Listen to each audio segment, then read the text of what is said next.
There we go. Thanks for everybody. It is Dungeon Master Mark again, and we're just going to go ahead and do the next episode of The Rise of the Drow. Sorry for the delay. This was actually ran 2 weekends ago, but I've been a little busy with other projects. I haven't got time to upload it yet. But here we have the main entrance to this part. Where we last left, the party found some ancient ruins that looked like they were going up. So the party followed up into this little antechamber, and there was 3 locked doors. One had like a little fountain with some refreshing water that's coming out of it. One was like this old armory, which they probably looted, of course. And all 3 of these doors had slight magical traps on them. If I get the camera to focus there. And then the one of the rooms had a giant scorpion that was locked in the room. And the party was under the impression that maybe someone had trapped it in there for some type of purpose. Once they were able to dispel the 3rd lock, the door up this way, they found what looks like an idol of Rovagug on the wall itself. And there were some magical inscriptions that they were not able to understand, or not able to basically find out what exactly it meant. And basically this area, it looks like, had been some type of temple to Eridan, which they were able to find a statue a little bit later on over that way. And it looks like it had been converted later on by other cults. So basically it was like a cultist area. Once they made their way into this room over here, the portcullis slammed shut and they were attacked by some undead.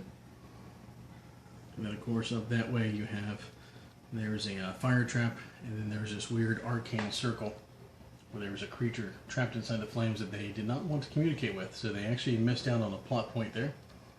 That's okay then. Over this way there was actually a room that looks like there were some people who were held in stasis.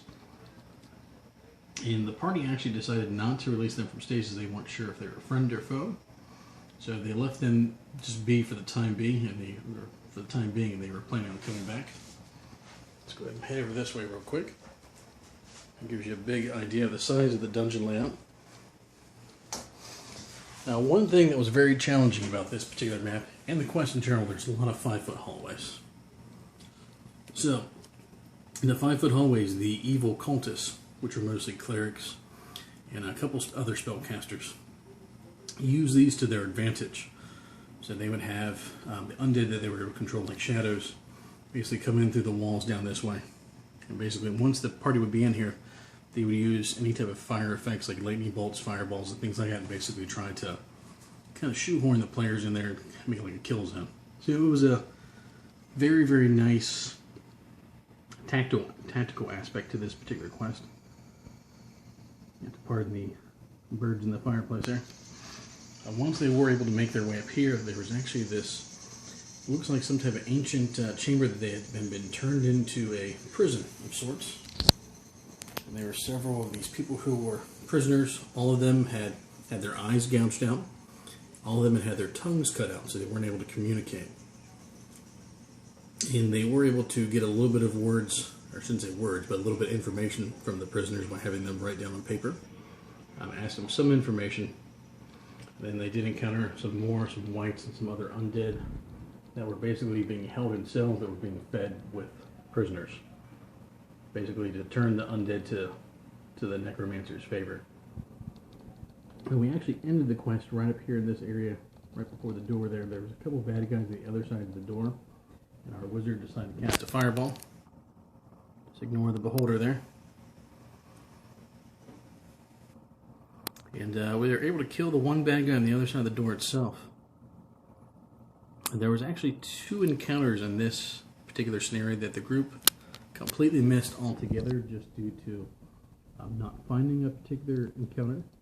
And one was where they just kind of bypassed it because they didn't want to interact with it, which is okay.